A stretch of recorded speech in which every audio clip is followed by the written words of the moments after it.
Kunle Adeyemi grew up in Ajegunle, one of Lagos's toughest neighborhoods. His father, a retired dock worker, and his mother, a petty trader, struggled to make ends meet. Kunle, the eldest of four children, bore the weight of his family's expectations. A brilliant student, Kunle graduated from the University of Lagos with honors, hoping his degree in economics would open doors. But 2 years after graduation, the job market was a desert. Every interview ended in rejection, often because he lacked connections or couldn't pay a bribe. Desperation set in as unpaid bills piled up and his siblings faced the risk of being sent home from school. His father, now frail from years of hard labor, reminded him daily, "Kunle, you are our hope. Don't let us down."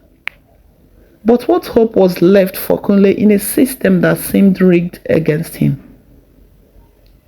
One fateful evening, Kunle ran into his childhood friend, Jide, who had left Ajegunle years earlier. Jide pulled up in a sleek Benz, dressed in designer clothes, and wearing a gold wristwatch that glimmered under the street light. "Kunle, what's up with you? Are you still hustling interviews?" Jide teased, his tone half mocking, half concerned. Kunle sighed, explaining his struggles. Jide laughed, shaking his head. "My guy, forget everything you're doing. The streets are not smiling. Follow me. I will show you how to make real money." Kunle hesitated but agreed to meet Jide the next day. Curiosity gnawed at him. Jide introduced Kunle to a world he had only heard whispers of. The world of Yahoo or internet fraud. In a rented apartment in Lekki, Lagos, Kunle met other young men like Jide. The room was filled with the hum of laptops and the clicking of keyboards. It smelled of expensive cologne and energy drinks. "This is where the magic happens," Jide said, grinning. "We create profiles, find clients, lonely, desperate people, and convince them to send us money. Simple." Kunle frowned. "Isn't this wrong?" Jide laughed. "Wrong?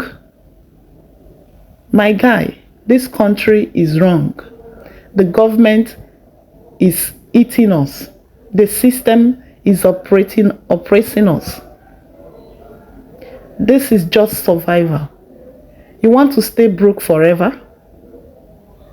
Kunle thought about his family, the unpaid bills, rent, his siblings who needed school fees, his father's medication. Survival. It sounded like justification. Kunle started small. Jide guided him through creating fake profiles and crafting emotional stories to target victims.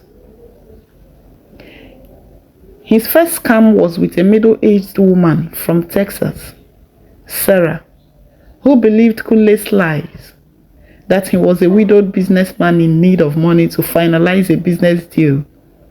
Kunle hesitated at first, but when Sarah sent him $1,000, the guilt was drowned out by relief. With that money, Kunle paid the rent, bought groceries, and sent his siblings back to school. For the first time in years, his family smiled. "God bless you, my son," his mother said. But Kunle couldn't meet her eyes. Kunle quickly became adept at scamming. He learned how to manipulate emotions, spinning elaborate tales of love, tragedy, and desperation. The money poured in. Within months, Kunle moved his family to a better apartment in Lekki, Lagos. He bought a car, dressed in designer clothes, and even began frequenting high-end clubs. In Lagos's elite circles, Kunle was celebrated. He hosted lavish parties where women and hangers unpraised. All of them praised him and his success. To his family, he lied, claiming he had started a thriving logistics business. But with wealth came arrogance. Kunle began to see himself as untouchable. Kunle's life took a darker turn when Jide was arrested in a police raid. The news shook Kunle, but he dismissed it as an isolated incident. Jide wasn't careful.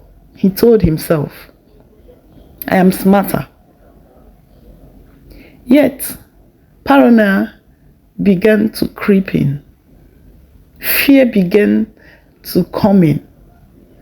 He noticed strange cars parked near his apartment and unmarked envelopes slipped under his door with messages like, "We are watching you." Despite the warnings, Kunle couldn't stop. His ambition and his greed had grown too large.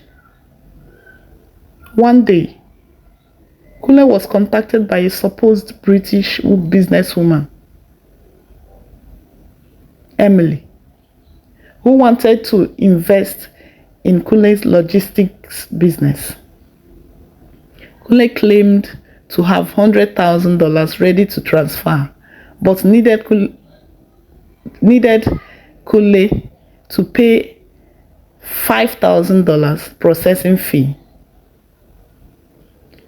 Kunle sensed something was off, but ignored his instincts. The thought of such a large sum clouded his judgment. After sending the money, Kunle waited for the transfer that never came. Instead, Emily sent an email. "Gotcha." Kunle's heart sank.